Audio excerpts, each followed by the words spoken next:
ভাই বাংলাদেশ টিমে ধরেন প্লেইং ইলেভেনটা থাকে, ওইখানে পুরো 11 জন বোলার নিয়ে খেলা শুরু করা দরকার। ব্যাটারদের প্রয়োজনই নাই, ব্যাটাররা কোনো কাজেই আসে না এই দলের। বোলাররাই ভালো বোলিং করে, ওরাই আবার ব্যাটিং করে, এই হয়েছে অবস্থা। মানে পুরা টপ অর্ডার মিলে ধরেন 30-35টা গড়ে বল ফেস করতে পারে না টেস্ট ক্রিকেটে। সেখানে পেছনের ব্যাটসম্যান গুলো এসে, বিশেষ করে তাইজুল, প্রত্যেক ইনিংসে আপনি দেখবেন যে 50-60-70টা করে বল খেলতেছে। এই হয়েছে অবস্থা। আর ব্যাটার গুলার অবস্থা তো একদম এত বাজে, এইরকম বাজে। মানে ব্যাটার নিয়ে কিভাবে টেস্ট ক্রিকেট খেলে এইটাই মাথায় আসে না। তো তৃতীয় দিনের খেলায় ধরেন সবই খারাপ বাংলাদেশের, কিন্তু ক্যাপ্টেন্সির জায়গায় একটা ভালো লাগছে। ওইটা ধরেন আমি মনে মনে ভাবছি যে আমি যদি ওই জায়গায় থাকতাম, যদি কোনো বুদ্ধি দিতে পারতাম বাংলাদেশ দলকে, তাইলে আমি বলতাম হ্যাঁ তোমরা এইটা করো। সেটাই বাংলাদেশ করছে।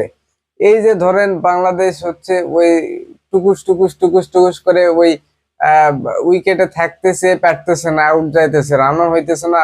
ধরেন 50 ওভার ব্যাটিং করতেছে, রান হইতেছে টোটালি 90-100, এদিকে উইকেটও থাকতেছে না। তো ওই চিন্তা ভাবনা বাদ দিয়ে ভাই কাউন্টার অ্যাটাকের দরকার।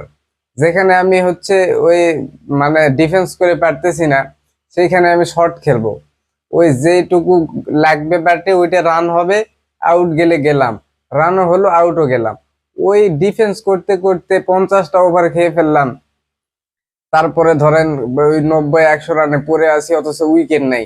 তো ওইটা ওইটা ওইটা ওইটা কোনো ক্রিকেটই না। বুঝছেন, কাউন্টার অ্যাটাকে যেতে হবে, মেরে খেলবা, রান হইলে হবে, সাথে উইকেট গেলে যাবে, কোনো সমস্যা নেই। এই যে ধরেন ওয়েস্ট ইন্ডিজ ধরেন আহ, যে 146 অল আউট হয়েছে, এরা কিন্তু প্রচুর ওভার খেলছে, 50 ওভারের উপর খেলছে, প্রায় 50 ওভার খেলছে এরকম। সঠিক মনে নেই। তারপর রান মাত্র 146, যদি একটু মেরে খেলতো ধরেন ওই রানটা 200, ওরা লিড নিতে পারতো।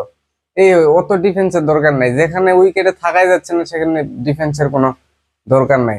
আর বলার গুলা ভাই বাংলাদেশ পাইছে, বলার গুলা যা করতেছে খুব ভালো লাগতেছে, মানে বিশেষ করে ফাস্ট বোলার তাসকিন আহমেদের খেলা তো আগে থেকে ভালো লাগে, কারণ সে একমাত্র তাকেই দেখে মনে হয় যে দেশের জন্য একদম জান প্রাণ দিয়ে খেলতেছে, এরকম মনে হয়। আর নাহিদ রানা গতকাল 5টা উইকেট নিছে। তাসকিন তো উইকেট পেয়ে কান্না করে দিছে ভাই।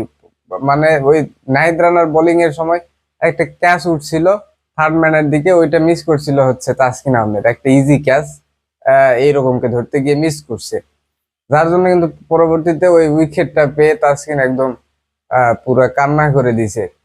এই হচ্ছে অবস্থা, মানে বোলাররা যেরকম ভাবে জেতার জন্য খেলতেছে, যে জান প্রাণ দিয়ে খেলতেছে, এইরকম যদি ভাই ওই ব্যাটসম্যান গুলা একটু এর 50%ও দিত, তাইলেই কিন্তু বাংলাদেশ জিতবে।